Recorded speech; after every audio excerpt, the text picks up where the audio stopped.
What's up guys, The Annoying 30 here, μαζί με τον Shadow 64 Gaming και Quench Shadow 64. Για όσους δεν το ξέρετε, πηγαίνετε κάνετε subscribe, like τα βίντεο του και τα κανονικά. Share και subscribe. Και πάμε στο βίντεο!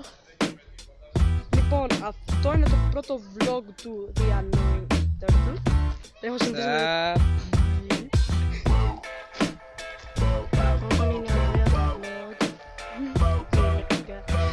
Θυμάμαι ότι εγώ δεν έχω αρχίσει ποτέ μου να τα vlogs δεν έχει ποτέ ο Τόνι.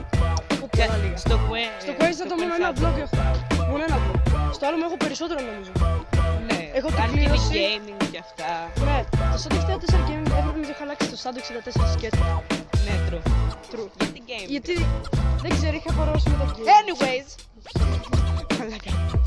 Anyways, αυτό είναι το πρώτο βίντεο που θα κάνω και το πρώτο vlog που θα κάνω.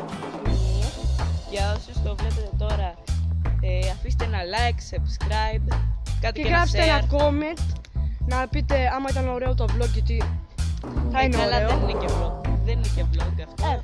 Introducing ρε, όχι Opening. The opening of my channel, ναι. Και αυτό. Τι άλλο έχεις να πεις? Τίποτα. Ναι. Γιατί εγώ που κατάτησα τα νύχτα. Εγώ πρέπει να κατάτησα τα νύχτα. Όπα, Θα πέσεις. Λοιπόν, κάντε like και subscribe στο Annoying τώρα και στο Quench Shadow. Και στο Quench Shadow και... Όπα. Και στο Quench Shadow και στο Shadow 64 Gaming. Και κάντε like όλα τα βίντεο μου και όλα τα βίντεο του που είναι μόνο ένα βίντεο, αλλά εντάξει. Ναι, εντάξει. Και θα σας δω την επόμενη φορά, παιδιά. Γεια σας!